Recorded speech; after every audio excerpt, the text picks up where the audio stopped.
Hi there, sleepy friends. I'm Melodia. Welcome to our cozy corner where bedtime stories become magical adventures. Tonight, I have the most wonderful tale to share with you, one that's perfect for drifting off into the sweetest dreams. Snuggle up in your softest blankets, fluff up your pillows just right, and get ready to meet two adorable duck sisters named Bread and Butter. Can you imagine having names like that? They're about to take us on the most peaceful rainy day adventure along Sleepy River. As the gentle raindrops fall and create their soft blip blip blop music on the water, we'll float along with these special ducks, meet their wonderful friends, and discover all the cozy magic that happens when we slow down and enjoy the simple things. So close your eyes when you're ready, take a deep breath, and let's drift together into this dreamy world where everything is calm, peaceful, and perfect for sleepy little ones like you. Sweet dreams are waiting, my friends. Let's begin our journey. Sleep Story: Lazy Duck's Rainy Day. Meet Bread and Butter, two adorable sibling ducks with bright white feathers and golden beaks, who find joy and wonder in the simplest of things, especially a rainy day on Sleepy River. This enchanting tale, The Lazy Duck's Rainy Day, was crafted by Luke Prendergast especially for dreamers like you, along the winding curves of Sleepy River, which dances lazily through Sleepy Forest, lived two young duck sisters. Their bright white feathers gleamed in the sunlight, their golden beaks shimmered when they smiled, and their little yellow webbed feet carried them through many adventures. These sisters were named Bread and Butter. Their home was a cozy nest woven from twigs and leaves, nestled snugly among the tall reeds growing thick along the river bank. Anyone strolling by would surely spot the sisters gliding gracefully across the water, their yellow feet paddling beneath the surface while they quacked joyfully to each other. One magical morning, Bread, the older sister by just a few minutes, awoke to a special surprise. Silver light filtered through the twigs of their nest roof while Butter was still snuggled in sleepy dreams beside her. Bread stretched her wings wide, poked her curious head out of their nest, and her heart danced with delight. Rain was falling from the sky. Tiny droplets tapped the river's surface with musical blip blip blop sounds, like nature's own xylophone concert. Raindrops tumbled from tree leaves, creating a gentle percussion of tiny footsteps on the moss below. Butter, wake up! Bread quacked excitedly, her wings fluttering. Wake up! You simply must see this. Butter, usually the sleepier of the two, yawned widely and blinked her drowsy eyes. What's so important? She murmured, but her sister just quacked with mysterious glee. Come see for yourself, Bread insisted. Curiosity finally winning over sleepiness, Butter rubbed her eyes, stretched tall, and peeked outside just as her sister had done. Oh, Bread, she quacked with sudden excitement. It's a rainy day. Why didn't you just tell me? You see, nothing delighted Bread and Butter more than a lazy, drizzly day on Sleepy River. While other forest creatures might hide away when raindrops fall, complaining of wet fur or soggy paws, these sisters were perfectly designed for such weather. Their waxy feathers repelled water beautifully, and their flipper-like feet were made for splashing. There's a reason why people say like water off a duck's back. As they munched on their breakfast of toast and seeds, the sisters pulled on matching bright yellow bucket hats and chatted about their rainy day plans. They agreed that floating along the river would be their main activity, simply soaking in the peaceful atmosphere. Maybe we could have a splashing contest, suggested Bread, who always had energy to spare. Oh, I'm not so sure, Butter replied, preferring a more relaxed approach to life. I'd rather have a truly lazy day, perhaps finding a quiet spot among the rushes to simply watch the raindrops dance. Bread grabbed her prized possession, a bright green umbrella that was the height of duck fashion. Rainy days were her favorite, partly because she could show off this stylish accessory. Well, she quacked thoughtfully, let's head out and see where the day takes us. The sisters waddled from their nest and hopped with synchronized splashes into the gently flowing river.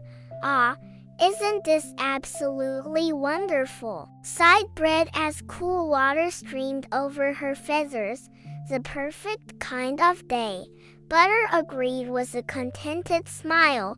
Together they drifted downstream, listening to rain's melody, which reminded them of a forest symphony. The water carried them to a wide, calm pool where the current slowed to a peaceful pause. Watch this trick, Bread called excitedly. Are you looking? Are you really watching? When she was certain she had her sister's attention, Bread took a deep breath and ducked underwater, leaving only her bottom half visible. Her little yellow feet wiggled and flapped comically in the air. Butter erupted in a fit of quacky giggles. Her sister looked absolutely ridiculous upside down like that. Bread popped back up, shaking water droplets in a sparkling arc around her. Your turn now, she encouraged, and remember to kick your feet extra fancy. Taking a deep breath and counting 1, 2, 3, Butter plunged her head underwater. Now Bread was the one laughing at the sight of her sister's feet waving wildly in the air. When Butter resurfaced, they both quacked with delight, sharing the simple joy that only a rainy day could bring. Suddenly, breaking through the water's surface was a gentle splash. Appeared a beautiful orange and white koi carp. Hello there, my duck friends, he called cheerfully.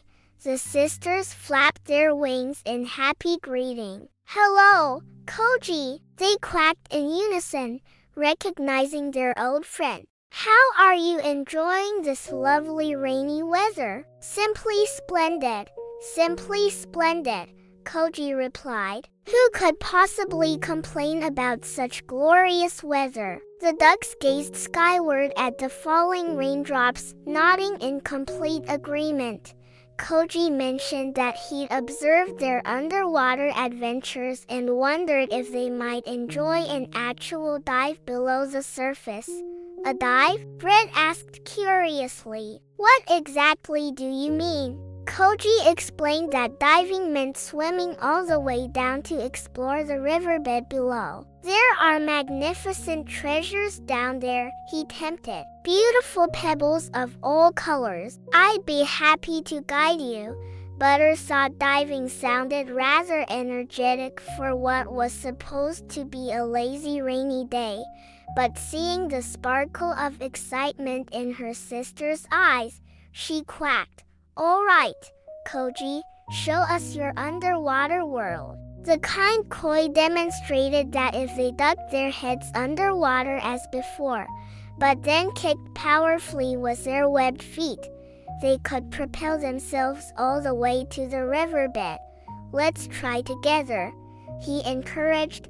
Side by side, the sisters took deep breaths, submerged their heads, and kicked with all their might. What a thrill! Bread loved the feeling of cool water flowing over her feathers as she zoomed downward. Even practical Butter had to admit that diving was quite exciting, despite requiring some effort. Koji guided them to the riverbed, pointing out a treasure trove of beautiful stones, shimmering black onyx, delicate pink quartz, and tiny white pebbles resembling miniature eggs. Butter discovered two special stones, one a deep turquoise and another bright blue that reminded her of a piece of fallen sky. She carefully tucked them under her yellow bucket hat for safekeeping, thinking they would make perfect decorations for their nest. Back on the surface, the sisters thanked Koji for showing them the hidden wonders beneath the water. "My pleasure entirely, my ducks," he replied before swishing his silvery tail and gracefully swimming away. As they continued their journey down Sleepy River, Bread thanked Butter for joining the diving adventure, and Butter assured her it had been no trouble at all. "What would you like to do next on our lazy rainy day?" Bread asked thoughtfully. Butter twitched her beak as she considered. "I think I'd like to perch in a tree and watch raindrops falling into the river from above. It would give us a completely different perspective." Though Bread worried she might find this activity a bit too quiet, she quacked enthusiastically. "What a wonderful idea!" With powerful flaps of their wings, the sisters rose through the falling rain until they settled on a sturdy branch of a magnificent sycamore tree. They shook water from their feathers, and just as they were folding their wings, a slow, dreamy voice greeted them. "Oh, hello there," it drawled. "Welcome to my tree." Looking up, the sisters spotted their new friend Fudge the sloth hanging upside down beneath the branch. "Hello there," Bread replied politely. "We hope we aren't disturbing you.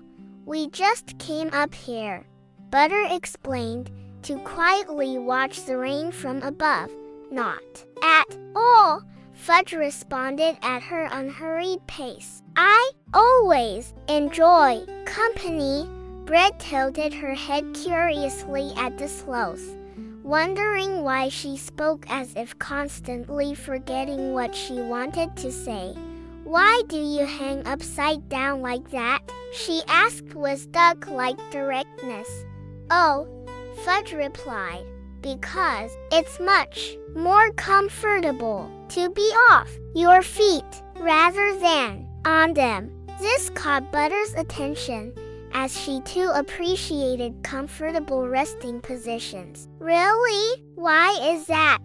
"Yes," the sloth confirmed. "If you don't believe me, you should try it." "I think I will," declared Butter. Gripping the branch firmly with her yellow webbed feet, she bravely swung herself around until she was hanging upside down just like Fudge. "Wow!" exclaimed the sloth, showing more animation than usual. "What do you think?" Butter had to admit it was surprisingly comfortable, and the world looked absolutely magical from this reversed perspective. The river now appeared to be above where the sky should be, while the blue-gray sky stretched below like an upside-down ocean. Most fascinating of all, the rain seemed to fall upward, shooting from the sky below toward the river above. "This is incredible! You absolutely must try this, Bread," Butter insisted, not wanting to miss out. Bread gripped the branch with her feet and flipped upside down to join her sister. "Well?" Butter asked expectantly. "I have to say," Bread admitted with surprise, "this is much more entertaining than I expected." The sisters hung peacefully from their branch, listening to Fudge's slow, thoughtful conversation while watching the world from this topsy-turvy angle. Eventually, though, they began feeling dizzy as the blood rushed to their heads. "Should we continue our lazy rainy day adventure, Bread?" Butter suggested. "I couldn't agree more," Bread replied happily. With a graceful twirl, both ducks spun on their branches. They thanked Fudge the sloth most sincerely for his topsy-turvy perspective lesson, then took flight. Their wings carried them through the gentle rainfall, and they landed with twin splashes on the tranquil surface of Sleepy River, though the afternoon sun remained hidden behind mushroom-shaped rain clouds. Bread and butter sensed the day's progression from the quality of light filtering through. Their adventures had filled the hours with joy. As they paddled along, they approached a particularly charming section of Sleepy Forest where a beaver named Buck had constructed his home. This picturesque spot boasted riverbanks adorned with vibrant wildflowers and hosted a nightingale whose melodies when rain wasn't falling drifted sweetly through the forest. Buck was enjoying the peaceful afternoon on his veranda, sporting his favorite red and black plaid cap with ear flaps. Spotting the sisters rounding the bend, he stood and waved enthusiastically from his balcony. "Well, hello there, bread and butter," he called cheerfully to his old friends. "Enjoying this splendid rainy day on the river, are you?" The duck sisters fluttered their wings in happy agreement. "Why don't you two join me up here?" Buck invited warmly. "I'll put the kettle on and we can have tea with a little snack." "That sounds wonderful," Bread replied eagerly. "I am feeling rather peckish," Butter added with a twinkle in her eye, prompting all three friends to burst into laughter at her playful duck pun. With a few gentle wing flaps, Bread and Butter rose from the water and alighted on Buck's veranda. His dam was truly a masterpiece of beaver craftsmanship, intricately carved and beautifully decorated, all constructed by Buck himself using his tools and his sharp front teeth. "Now then," Buck said as the ducks settled in, "what would you like for lunch? Perhaps some toast?" "Toast is my absolute favorite," Bread declared enthusiastically. "With plenty of butter, please," her sister added with a smile. The duck sisters sank into Buck's comfortable beanbags, watching raindrops create rippling patterns on the river's surface. From inside, they heard the comforting sounds of a kettle beginning to sing and the crisp sound of toast being sliced. Shortly after, Buck emerged balancing a tray expertly in his paws. He provided each sister with a teacup and poured steaming tea from an exquisite porcelain teapot adorned with a duck-shaped cozy. The sisters erupted in delighted quacks when they noticed it. "Look, Butter, it's your spitting image," teased Bread. "Not at all," Butter protested with a giggle. "It looks exactly like you." Buck then presented them with golden toast generously slathered with butter, accompanied by a small pitcher containing an amber liquid. Bread leaned forward, sniffing curiously. "It smells divine." "What is it?" she inquired. "Maple syrup," Buck explained proudly. "I make it myself from sap collected right here in Sleepy Forest. Please, try some, it's quite special." Taking a contented sip of tea, Buck settled back in his chair. There's truly no better way to spend a lazy day than enjoying hot tea, good food, and pleasant conversation with dear friends. Don't you agree? The sisters nodded enthusiastically and shared tales of their day's adventures diving with Koji the koi carp, which had been a bit too energetic for Butter's lazy day preferences, and hanging upside down with Fudge the sloth, which Bread had worried might be too uneventful. They all agreed that their current arrangement was perfect. Watching rain fall diagonally while the river flowed beneath them created an ideal balance. It wasn't too active for relaxation-loving Butter, but provided enough stimulation to keep Bread engaged. In a word, perfect. Their cheerful conversation flowed as easily as the river itself. They finished their tea and maple-drizzled toast with appreciation. Buck even surprised them with delicious shortbread biscuits, which they nibbled contentedly together. "Thank you for your wonderful hospitality, Buck," Bread said sincerely. "We wish we had something to offer in return." Just then, Butter's eyes lit up. "But we do." She removed her yellow bucket hat and turned it upside down. Two stunning pebbles tumbled out, one a deep turquoise and the other a brilliant sky blue that seemed to capture a piece of the heavens. "These are for you," Butter said, extending her wing to offer the treasures. "They'll make beautiful decorations for your lovely home." Buck accepted the pebbles with genuine gratitude, thanking the sisters repeatedly. "I know exactly where these belong," he told them. "They'll look magnificent on my windowsill, catching the morning light." "Now," he asked with a hospitable smile, "who's ready for another cup of tea?" And so the afternoon unfolded in peaceful contentment. As Buck prepared more tea, the three friends discussed everything and nothing, watching the clouds transform from deep purple as they swelled with rain to soft mauve as they released their moisture over the forest. Together they observed the sun's descent behind the clouds, painting the sky first pale gray, then rich indigo, and finally velvety black.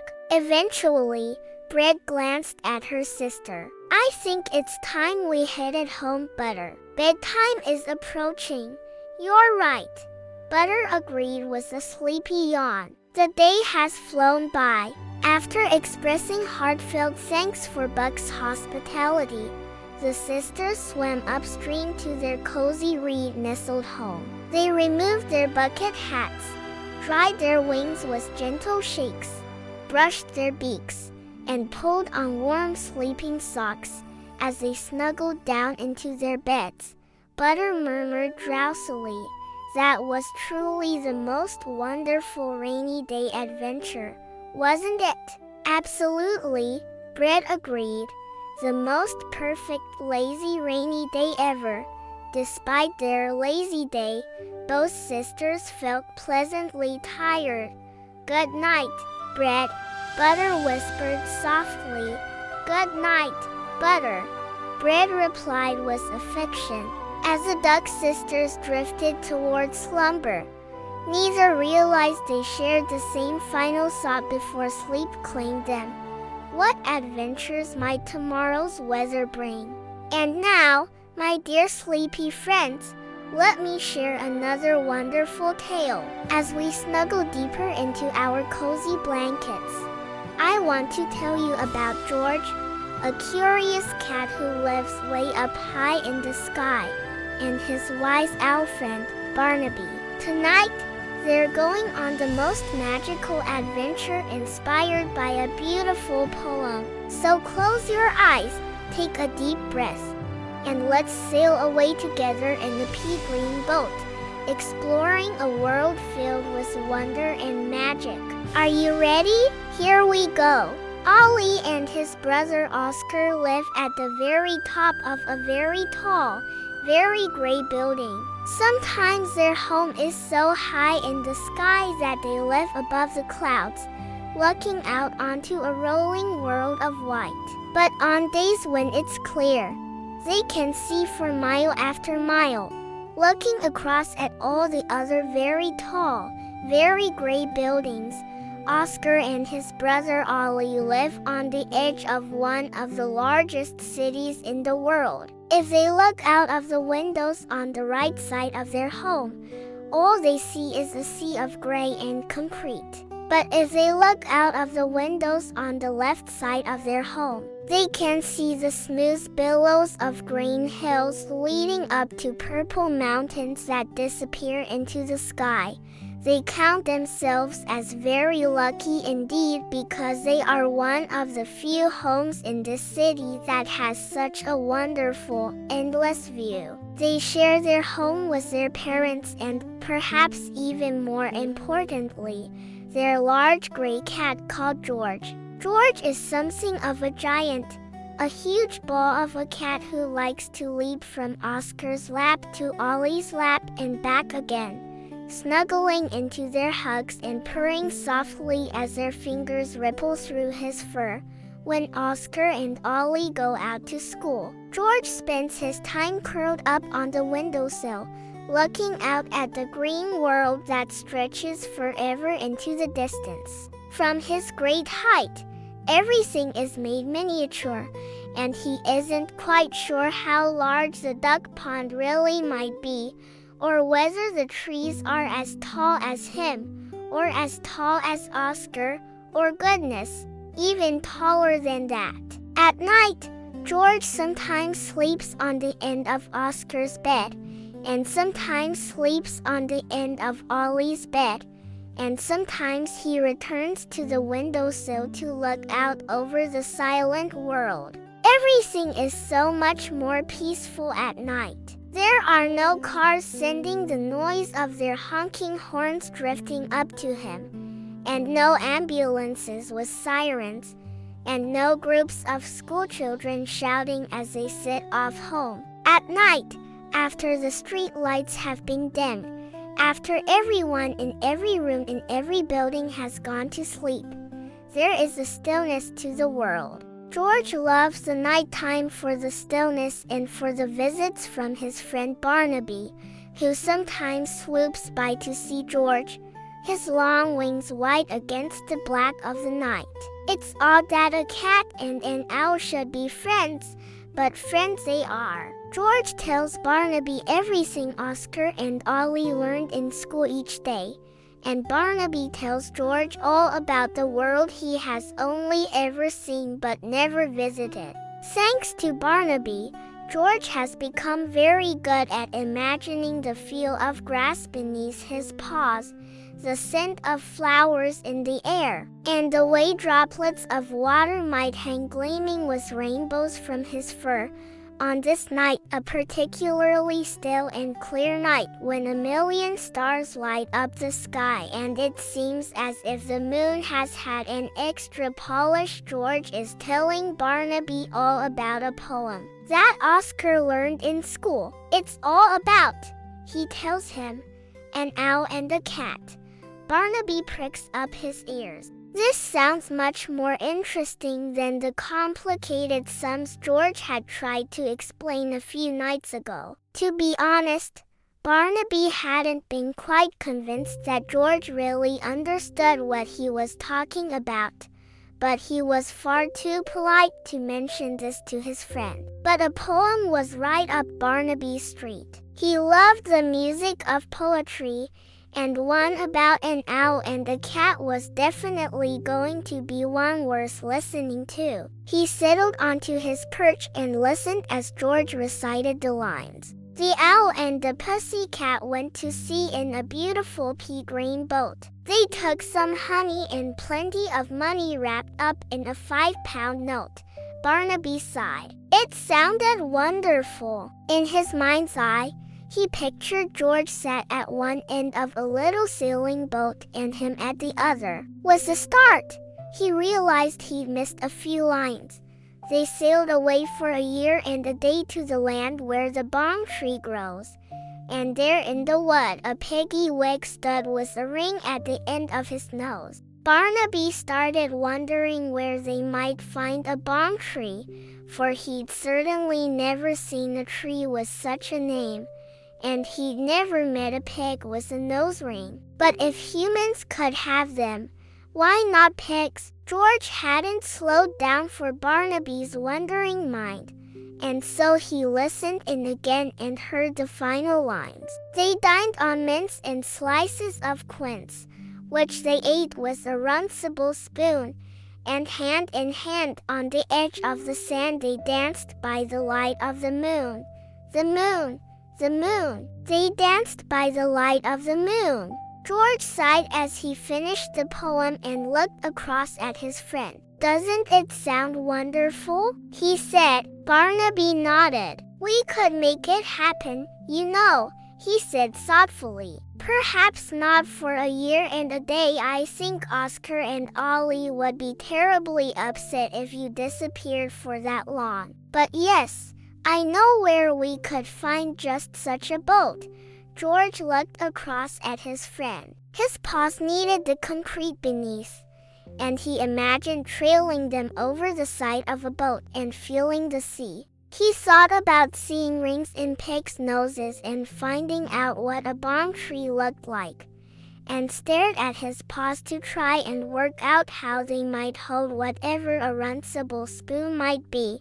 "Do you think we can be back by dawn?" he said at last. The night was as beautiful a night as he had ever seen. It seemed to be filled with magic and was surely the finest night he would ever know to have an expedition in a pea-green boat. "Promise," said Barnaby, sweeping his wing across his heart. "If you had known to look across at that building on that very night, you might have seen the white sweep of a barn owl drifting slowly down the side, and behind him walking first this way and then that as he slowly descended the hundreds of steps that made up the wrought iron fire escape, you would have seen a large gray cat. The cat may be something of a giant, and he may have always known that he could leave at any time by taking this route. But he wasn't a particularly courageous animal and had never left home before. The cat paused every now and then, and the owl would hover in midair, seeming to talk with the cat and coax him onwards. And then the cat would continue, paws being placed very carefully and specifically on each and every step. For that is how George and Barnaby descended to the street, and where George felt for the first time the grass beneath his paws. It was a tickling softness, firm and giving all at the same time, and the smell was like nothing George had ever known. Barnaby waited patiently while George rode first this way, then that, arching his back into the grass and stretching his tail into the depths of the green. They went slowly through the park towards the boating lake, where a series of colorful wooden boats lay bobbing gently in the moonlight. Barnaby chose a pea-green boat and, using his beak and a few stiff pulls, managed to untie the knot. George put a tentative paw into the boat, leaping back onto the dock as it wibbled and wobbled under his weight. "It's perfectly safe," reassured Barnaby, standing in the boat and leaning to the left and to the right, showing how it rocked gently back and forth without ever turning over. George took a single bold leap and jumped into the bows of the boat, burying himself against the boards until the movement had quite stopped. Barnaby showed him which ropes to pull to raise a sail, and together they watched as a huge white sheet gently ballooned in the soft breeze, filling with just enough wind to ease them slowly out across the lake. George looked at the ripples that formed behind them and how the reflections of the stars moved and danced as they caught on the little waves. The pea-green boat splashed softly through the water, a white line etched around it as it cut through the black. As George became used to the feeling and dared to loosen his grip a little on the ropes, he pointed towards the bag he had hauled down the steps. Barnaby peered inside, smiling to himself as he saw a jar of honey wrapped up in a crisp, clean 5-pound note. "The guitar, Barnaby, the guitar," said George, and the owl reached in and pulled out the ukulele that Barnaby had borrowed from the corner of Oscar's bedroom. "That's the one. You're supposed to sing to me, it says so in the poem." Barnaby had been daydreaming for that part, and he wasn't quite sure what to sing. So he made up something about a cat and a fiddle and a cow jumping over the moon. George seemed to like that. So he made up another about how the stars twinkled like diamonds in the sky. George leaned back against the side of the boat and closed his eyes, feeling the breeze dancing through his fur as the little boat sailed gently across the lake. Barnaby's singing and playing was a perfect touch, he thought, and he felt a little shiver of magic race all the way from his whiskers to the very tip of his tail. They stopped abruptly when they came to the shore, the boat having just enough momentum to ease its way onto the beach. George leapt out and felt for the very first time the sand beneath his paws. It spilled around and moved strangely underneath and on his paws and in his claws, all at the same time made a brilliant white by the light of the moon. The sand sparkled and shone and shifted and sifted. George buried his nose into it to see what it smelled like and came up immediately with a huge snort and a sneeze. Barnaby pretended not to notice, busying himself with tying the rope for the boat around a tree. "Is that a palm tree?" asked George, and Barnaby said he supposed it might very well be exactly that, even though he knew perfectly well it was really a glorious weeping willow that was trailing its branches into the edge of the lake. George went and sniffed the tree, breathing in such a beautiful scent of damp, fresh greenness that even the grass so wonderful only an hour before seemed dull in comparison. The world was full in a way he had never known. The pair set out through a meadow, heading towards a farm that stood on a hill. Barnaby skimmed over the long grasses, wings outstretched, and George rushed this way and that, pulled in every direction by new scents and smells, with flowers almost calling out to be breathed in. He found stars that had fallen to the ground and formed delicate white petals, and Barnaby told him this one was called jasmine, a complicated-looking flower with twisted petals and yellow tongues and dapples of pink.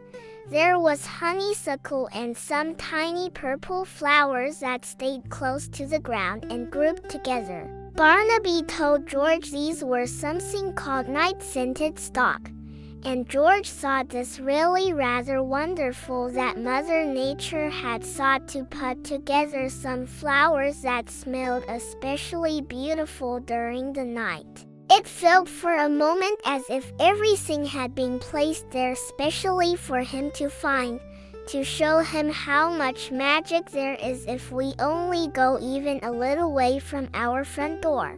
It was a meandering, wandering, slow sort of walk that finally led them to the edge of the farm. Barnaby guided him across to where the pigs lay snuffling in their sleep, and George walked along to where the largest one lay on his side, a huge brass ring glistening in his nose. "It's just as the poem said," whispered George to Barnaby, and was on the point of waking the pig when the owl held up a wing to stop him. "Why do we need to wake him?" Barnaby whispered, his feathery wing gently resting on George's shoulder. "Look how peaceful he seems."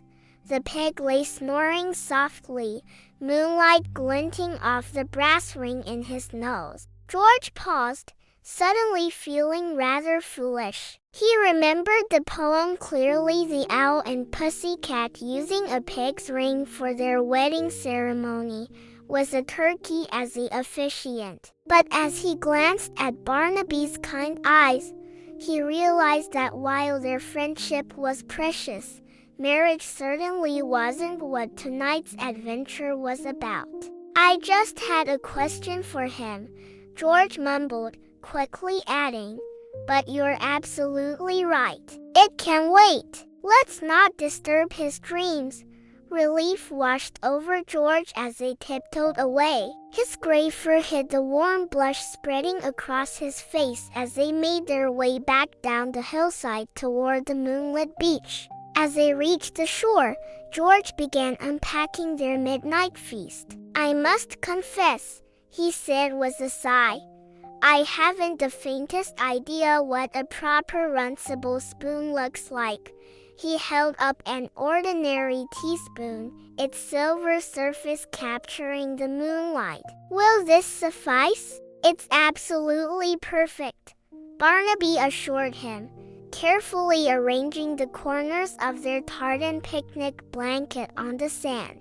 George smiled and recited from memory. They dined on mince and slices of quince, which they ate with a runcible spoon.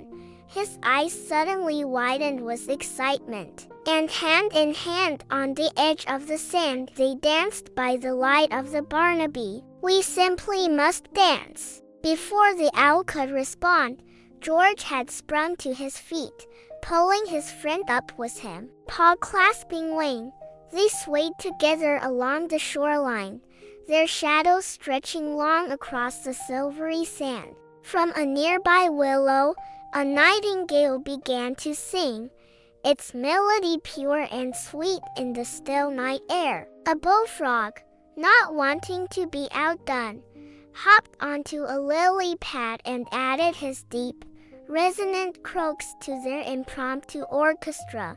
As they danced, George reflected on his friendship with Barnaby. They had shared countless conversations, laughter, dreams, and thoughts, but never had he imagined they would dance together beneath the watchful gaze of the moon. The gray cat savored each moment, carefully storing away every sensation: the cool sand beneath his paws, the gentle night breeze, the way the stars reflected in the rippling water, treasures to revisit in his dreams. As the night deepened, the sky began its slow transformation. Black faded to indigo as stars winked out one by one. George and Barnaby, both feeling the weight of their adventure, climbed back into their pea-green boat. Once more, George raised the sail, and once more, they glided silently across the lake, leaving a trail of gentle ripples in their wake.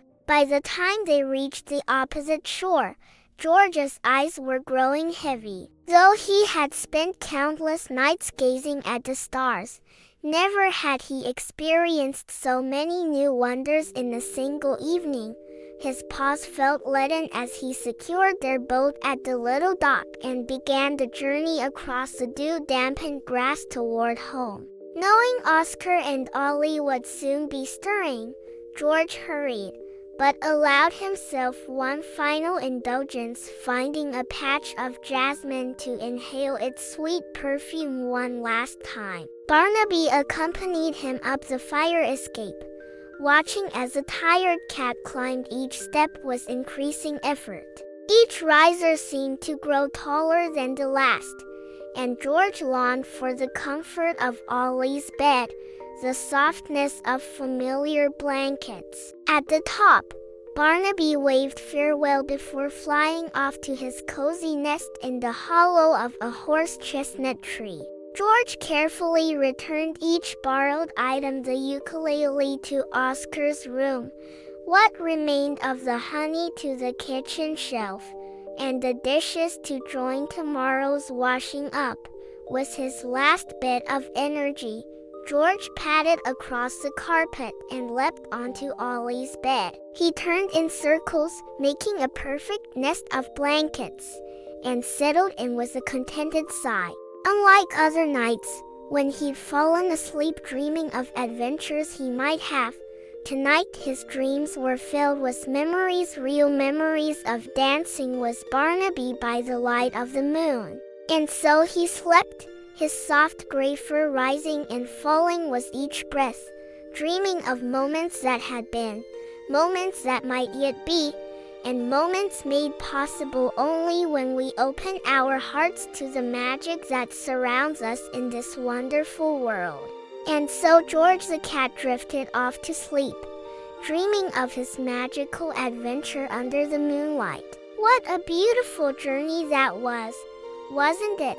my sleepy friends. Now, as the stars continue to twinkle outside our windows, I have another wonderful tale to share with you. This one is about two very different friends, one who loves to rush and hurry, and another who knows the secret of slowing down. Let me tell you about Tortoise and Hare, and how they discovered something truly magical together. Snuggle in a little deeper, close your eyes if they're feeling heavy, and let's drift into their gentle world.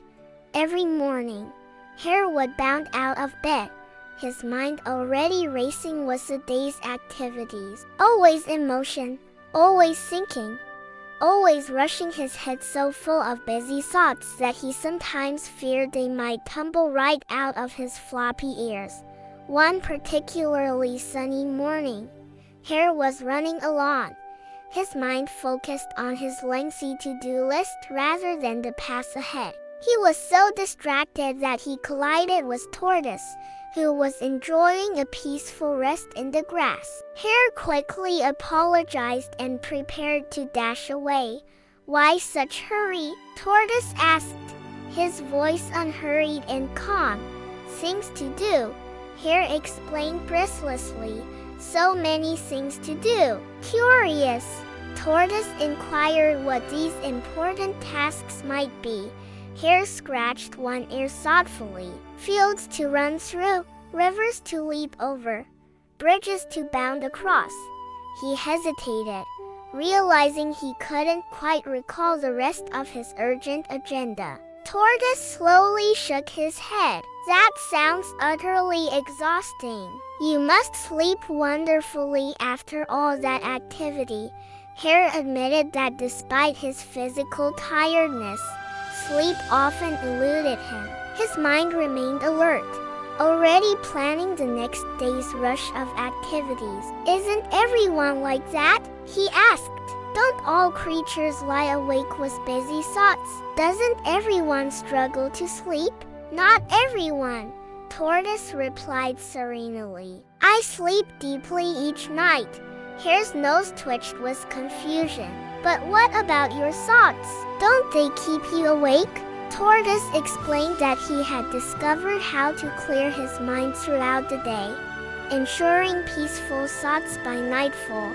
"Are you magical?" Hare asked, wide-eyed. "Do you use some enchanted wand to make your thoughts disappear?" With a gentle laugh, Tortoise assured him there was no magic involved, just simple practices that Hare could easily learn. Seeing Hare's bewilderment, Tortoise invited him to spend the day together. Hare agreed, but quickly added, "Not too long, though. I have many places to be today." As they set off, Hare immediately raced ahead, hopping and skipping energetically. Meanwhile, Tortoise ambled along, savoring the warmth of sunshine on his shell and pausing to appreciate some wild roses. "Ah, delightful," he murmured as a butterfly with stunning blue and yellow wings alighted on a pink petal. Tortoise's face softened into a smile as he absorbed the beauty before him. Hare bounded back, practically vibrating with impatience. "Could you possibly move faster? You're going much too slowly." "Too slow for what?" Tortoise asked simply. The question left Hare's whiskers twitching in confusion. He had no ready answer.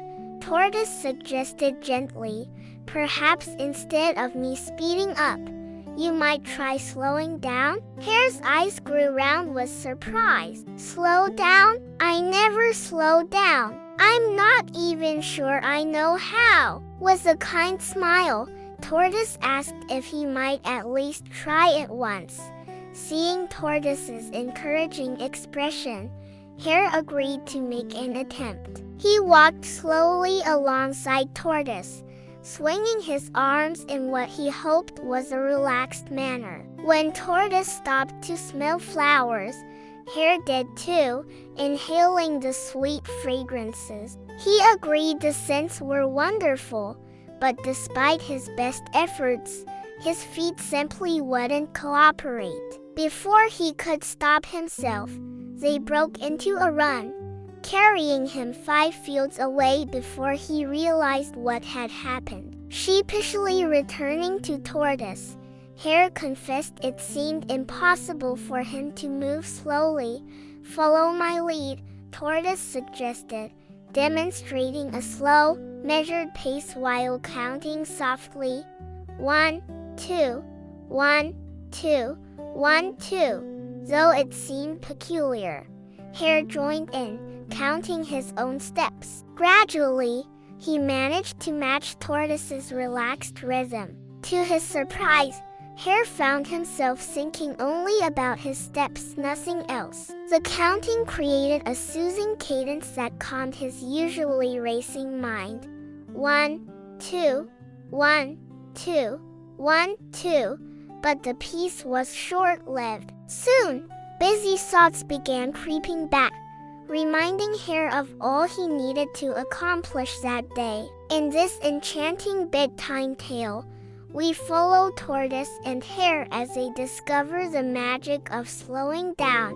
Join them as they uncover hidden wonders that are often missed when rushing through life. Let's snuggle in and drift toward peaceful dreams as we learn this sweet lesson together. One sunny morning, Hare was dashing along the countryside paths, his mind buzzing with endless tasks. So distracted was he that he didn't notice Tortoise until bump.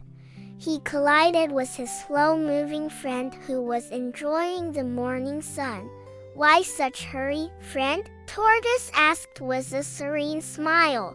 "So many things to do," Hare replied, his words tumbling out as quickly as his feet usually moved. "Fields to run through, rivers to leap over." When Tortoise inquired if Hare slept well after such busy days, Hare confessed that despite physical exhaustion, his racing mind often kept him awake. "I sleep deeply each night," Tortoise shared. "I've learned to clear my mind throughout the day." Wide-eyed, Hare wondered, "Is it magic that helps you quiet your thoughts?" Tortoise chuckled softly. "No magic, just simple practices you can learn too. Would you like to spend the day with me?" As they began their journey together, Hare's natural instinct was to bound ahead, while Tortoise meandered slowly, pausing to admire a cluster of wild roses where a blue and yellow butterfly had landed. "Could you possibly move faster?" Hare asked, practically vibrating with impatience. "Too slow for what?" Tortoise replied simply, leaving Hare's whiskers twitching in confusion. "Perhaps instead of me speeding up," Tortoise suggested gently, "you might try slowing down?" The very idea seemed foreign to Hare, but seeing Tortoise's kind expression, he agreed to try. Walking deliberately alongside his friend, Hare made an effort to notice the flowers and inhale their sweet fragrances, but soon his restless feet betrayed him, carrying him 5 fields away before he even realized what had happened. Sheepishly, he returned to Tortoise. "Follow my lead," Tortoise suggested, demonstrating a measured pace while counting softly. 1, 2, 1, 2. Joining in this counting rhythm, Hare found his mind focusing only on his steps, nothing else. The simple cadence created a soothing pattern that briefly calmed his racing thoughts. Their journey continued to an orchard filled with fruit trees. There, Tortoise invited Hare to truly see the world around him. "Have you ever noticed how many different shades of green exist on just one tree?" Tortoise asked, gazing up at an apple tree heavy with fruit. "And look at those apples, see how the sun has painted a blush on one side." As Hare looked more carefully, he discovered Tortoise was right. He counted 7 different green tones and noticed how each apple was uniquely shaped and colored. This simple tree, which he would have rushed past before, suddenly became beautiful to him. While wandering through the orchard, a small leaf detached from a branch and floated down toward Hare in a gentle dance. He held out his paw, catching the leaf perfectly. Something so simple, yet it filled his heart with unexpected joy. He offered the leaf to Tortoise as a gift, who tucked it safely inside his shell. Their next stop was Primrose Pond, where Tortoise shared stories of the frog families who lived there. In spring, hundreds of tadpoles filled these waters, he explained. Did you ever stop to watch them grow? Hare shook his head, realizing he'd passed this pond countless times without truly seeing it. He promised himself to return next spring to witness the tadpole's transformation. Would you like to stay a while? Tortoise asked. Can you smell that hint of autumn in the air? Taking a deep breath, Hare caught a wonderful scent he couldn't name. As they sat by the pond's edge, Tortoise began taking slow, deep breaths that Hare naturally mirrored. With each breath, tranquility washed over him. The sun warmed their backs as birds sang cheerfully from nearby trees. Bees hummed drowsily between flowers, and gentle breezes made lily pads drift across the water's surface. Hare's whiskers twitched as he discovered new scents, some familiar, others mysterious. What are those lovely smells? He asked Tortoise. In his unhurried voice, Tortoise named them one by one: lavender and jasmine, marjoram and mint, tarragon and thyme, sage and sorrel, caraway, chervil, and chives. The rhythm of Tortoise's gentle words lulled Hare into a pleasant drowsiness. Laying down on the soft grass with paws beneath his head, he closed his heavy eyes just for a moment. Before he knew it, he had drifted into a peaceful sleep. The sound of water splashing gently woke him. Sitting up was a start. He momentarily forgot where he was before remembering. How long was I asleep? He asked Tortoise. Not long, Tortoise smiled. You've awakened just in time. The frogs have arrived. Did you enjoy your nap? Though unaccustomed to daytime rest, Hare had to admit he felt wonderfully refreshed. Thoughts about his many tasks briefly surfaced, but quickly vanished when he spotted frogs joyfully leaping between lily pads as some frogs swam closer to chat. Hare was surprised to discover how much time they devoted to play. Watching their carefree movements, he wondered if perhaps he too should spend more time playing and less time rushing about. As the frogs shared stories of their playful days, they erupted into joyful chuckles that rippled across the pond. Their infectious laughter soon had Tortoise and Hare joining in with hearty giggles of their own. Hare felt bubbles of pure happiness dancing in his tummy, and his smile stretched wider than he'd ever experienced before. In that moment, he made a silent promise to himself. Laughter would become a treasured part of each day. While basking in this newfound joy, Hare's mind began to wander back to his usual routine. Like autumn leaves swirling in a sudden breeze, his busy thoughts returned all at once, demanding his attention. With a start, he remembered his long list of tasks waiting to be completed. He stood up, carefully brushed the clinging grass from his fur, and turned to Tortoise. I really should continue with my day, he explained apologetically. Tortoise responded with his characteristic unhurried nod. If you wouldn't mind some company, I'd love to join you and see what your day holds. Hare gestured toward the distant horizon. I'm heading to the bridge at Ruby River. You're welcome to come along. But, he hesitated. I usually move quite quickly, without waiting for a response. He bounded away, leaving Tortoise to wish the frogs a pleasant afternoon before ambling after his speedy friend. Something strange happened as Hare made his way toward the bridge. Instead of his usual rapid pace, his feet seemed to have a mind of their own, carrying him more slowly with each step.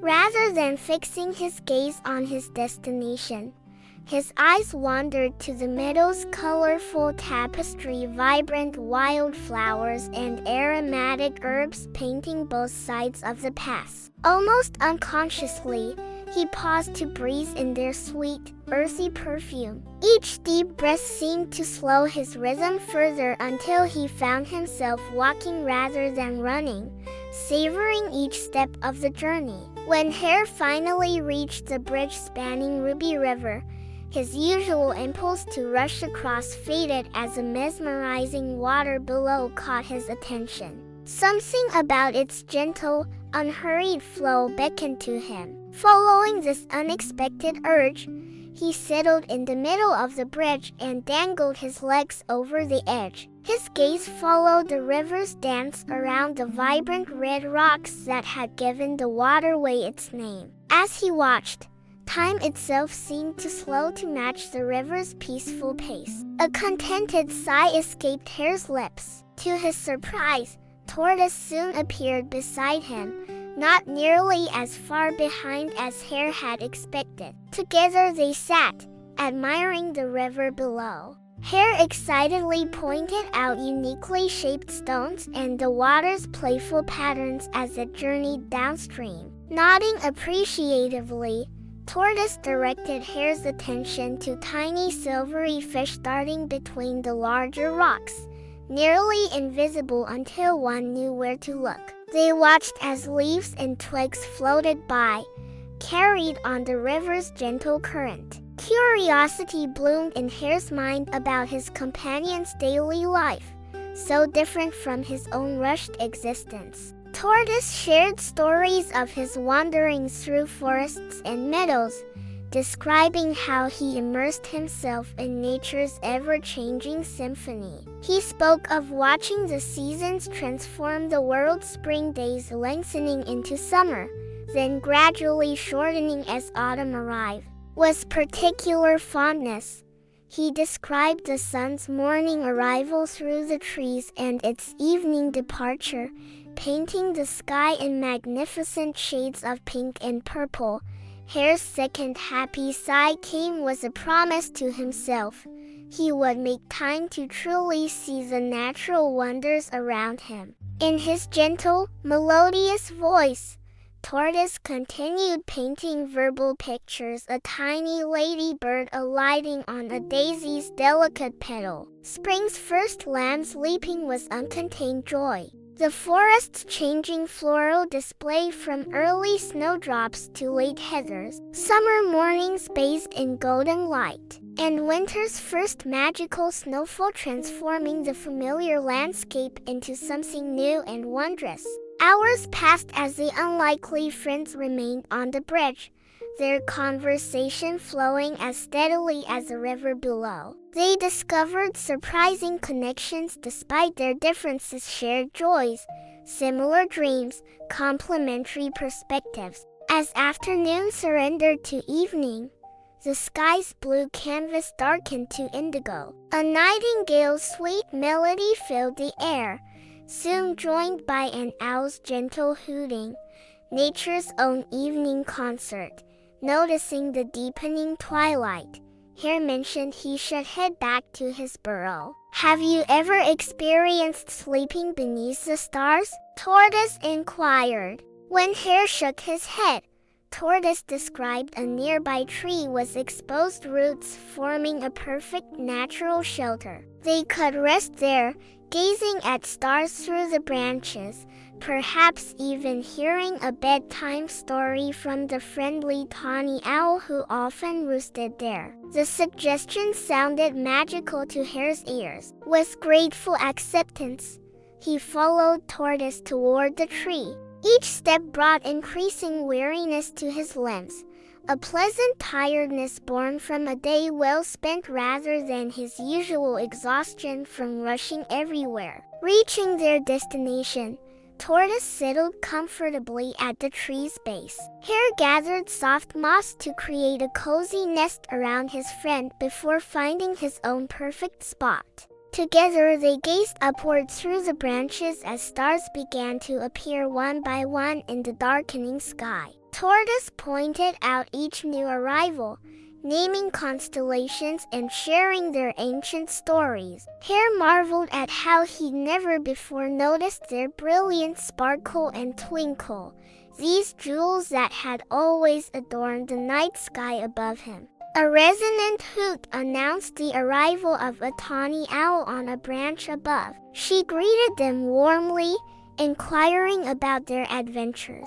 As Hare recounted the day's discoveries, a profound sense of peace enveloped him like a favorite blanket. His body grew heavier with each word, punctuated by an enormous yawn. Turning to Tortoise, Hare expressed heartfelt gratitude for the wonderful day they'd shared. Tortoise smiled gently, suggesting they could continue their adventures tomorrow if Hare wasn't too busy. The idea delighted Hare, who drifted into wondering what new wonders awaited discovery. The owl began weaving a bedtime tale, but soon noticed her audience had succumbed to slumber. Gazing tenderly at the peaceful sleepers below, she whispered, "Good night, Tortoise." "Good night, Hare. We are drifting towards dreams now. The happiest, loveliest dreams you've ever dreamt. We are calm and cozy, your breathing is relaxed, and you can feel that lovely weight of the blanket keeping you safe and warm. Aren't you comfy? You are so warm and cozy, so sleepy. To all the things you're grateful for, let yourself fill up with all of the little moments that made you smile today. See the faces of the people that made you laugh. Think of the things that challenge you. Think of the things you learned, and the practice that meant you'll be a little bit better tomorrow than you were today. Think about how warm and cozy and sleepy you are here in your bed.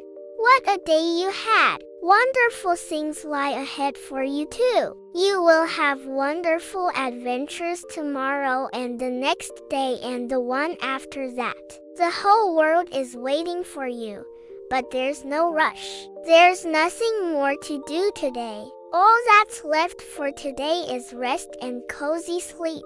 The most beautiful of dreams are waiting for you now. That's why you're drifting off gently into dreamland. So keep breathing slowly. Let yourself get toasty warm. Let your eyelids stay heavy. I know that you are safe. Remember that you are smart. You are brave. You are kind. And you are loved. Think it to yourself. I am smart. I am brave. I am kind. I am loved. You are a dream. When tomorrow comes, you'll face it with a smile because you are smart, brave, kind, and loved because you are you, uniquely, wonderfully you. What kind of dream are you drifting towards tonight? You can dream however you want because your imagination is as wide as the universe. What will you find in tonight's dream? Maybe you'll see your favorite characters. Is that Hector and Sunny over there? Maybe you'll visit the moon, where there's mice eating cheese in the craters, where Coco the koala is drumming his pink ukulele on the banks of Sleepy River. Let your imagination take you away. Your dreams are all yours, and you deserve the sweetest dreams of all because you are brave, you are kind, and you are loved. You are brave, you are kind, and you are loved, and you are wonderfully, uniquely you. You are a dream and it's time to sleep. Tucked up in your bed. Breathe slowly and melt into your bed. Isn't it warm and soft and cozy? It's time to rest. Take deep breaths in and out, and let yourself relax as you say goodbye to the day. Let your body get even heavier. Let your whole body go floppy. Drift deeper into sleep with every breath and say goodnight. Remember, tomorrow will be a good day because you have a big heart. You are a good friend. You believe in yourself. You know there's nothing better to be than yourself. It's okay to get things wrong. It's okay to ask for help. You can do whatever you set your mind to. Be proud to be different. Be proud of your achievements. Be proud of yourself. You are a good learner. You are a good listener. You are a good example to others. You are valued. You are loved. You are sleepy, so drift off now, little one. Let the dreams take over as you sleep. Let your dreams take you to magical lands and faraway places. Remember, there's no room for worries in your dreams, just magic. It's a magic place where anything can happen, anything you want. It's a place of positivity and light. Let positivity soak into you and imagine it as a golden light traveling from the tips of your toes to the top of your head. Imagine that wherever the light touches you, it fills with happiness. Imagine that the light makes you feel calm. You're wrapped in a warm, cozy glow within your soft, toasty blanket. Isn't that nice? You are safe, tucked up tight. So sleep soundly all through the night. Sweet dreams, little one. I will see you soon.